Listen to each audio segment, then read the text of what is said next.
ವಿಶೇಷ ಇವತ್ತು ನಾವು ಫ್ರೀಡಂ ಪಾರ್ಕ್ ಬಂದಿರೋದು.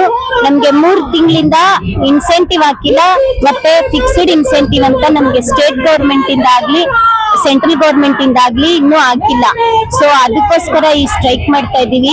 ನಮಗ್ ಕೊಡ್ತಾ ಇರೋದೇ ಪುಡಿ ಕಾಸು ಸರ್. ಸ್ಟೇಟ್ ಇಂದ ಬರೋದು 5,000, ಸೆಂಟ್ರಲ್ ಇಂದ ಬರೋದು ನಮ್ಗೆ ಏನ್ ಇನ್ಸೆಂಟಿವ್ ಬೇಸಿಸ್ ಬರುತ್ತೋ ಆ ಸ್ಯಾಲ್ರಿ ಎಷ್ಟು ಅಮ್ಮಮ್ಮ ಅಂದ್ರೆ ಒಂದ್ 12,000 ಬರ್ಬೋದು.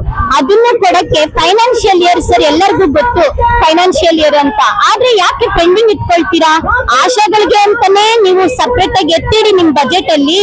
ಇದು ಮಾರ್ಚ್ ಅಲ್ಲಿ ಫೆಬ್ರವರಿಯಲ್ಲಿ ಕೊಡೋದನ್ನ ಅಷ್ಟು ತಿಂಗಳು ನೀವು ಇಟ್ಕೊಂಡ್ರೆ ನಾವು ತಿಂಗಳು ಬಾಡಿಗೆ ಕಟ್ಟೋದು, ಮತ್ತೆ ಇದು ಇವಾಗ್ಲೇ ಎಂಡಿಂಗ್ ಅಲ್ಲಿ ಮಕ್ಕಳು ಎಕ್ಸಾಮ್, ಅವಾಗ ಬ್ಯಾಲೆನ್ಸ್ ಫೀಸ್ ಕಟ್ಟಬೇಕು. ಇವಾಗ ಸ್ಟಾರ್ಟಿಂಗ್ ಅಲ್ಲಿ ಏಪ್ರಿಲ್ ಮಂತ್ ಮೇ ಮಂತ್ ಅಲ್ಲಿ ನಾವು ಮಕ್ಕಳಿಗೆ ಅಡ್ಮಿಷನ್ ಮಾಡ್ಬೇಕು. ಯಾರ ಹತ್ರ ಕೇಳ್ಬೇಕು ಸರ್? ನಾವು ತುಂಬಾ ಕಷ್ಟ ಇದೆ, ತುಂಬಾ ಇದು ಇವರು ತುಂಬಾ ಇದನ್ನ ಮುಂದುವರಿಸ್ಕೊಂಡೇ ಹೋಗ್ತಾ ಇದಾರೆ. ನಾವು ವರ್ಷ ಹೇಳ್ತಾನೆ ಇದೀವಿ, ಈ ತರ ಮಾಡ್ಬೇಡಿ, ನಮಗ್ ಕೊಡೋ ಆ ತಳಮಟ್ಟದಲ್ಲಿ ಕೆಲಸ ಮಾಡ್ತಿರೋ ನಮ್ಗೆ ಕೊಡ್ತಾ ಇರೋ ಒಂದು 10, 9, 12 ಇದನ್ನ ನಮ್ಗೆ ಸಮಯಕ್ಕೆ ಸರಿಯಾಗಿ ಕೊಡಿ, ತಲುಪಿಸಿ. ನಮ್ಗೆ ಬಜೆಟ್ ಇಲ್ಲ, ಫೈನಾನ್ಷಿಯಲ್ ಇಯರ್ ಅಂತ ತುಂಬಾ ತೊಂದರೆ ಕೊಡ್ತಾರೆ ಸರ್. ಈ ತೊಂದರೆ ನಮ್ಗೆ ಮುಕ್ತಾಯ ಆಗ್ಬೇಕು, ಈ ವರ್ಷಕ್ಕೆ ಮುಕ್ತಾಯ ಆಗ್ಬೇಕು ಅಂತ ನನ್ನ ಮಾಧ್ಯಮದ ಮುಖಾಂತರ ಈ ಮೆಸೇಜ್ ಹೋಗ್ಬೇಕು ಅಂತ.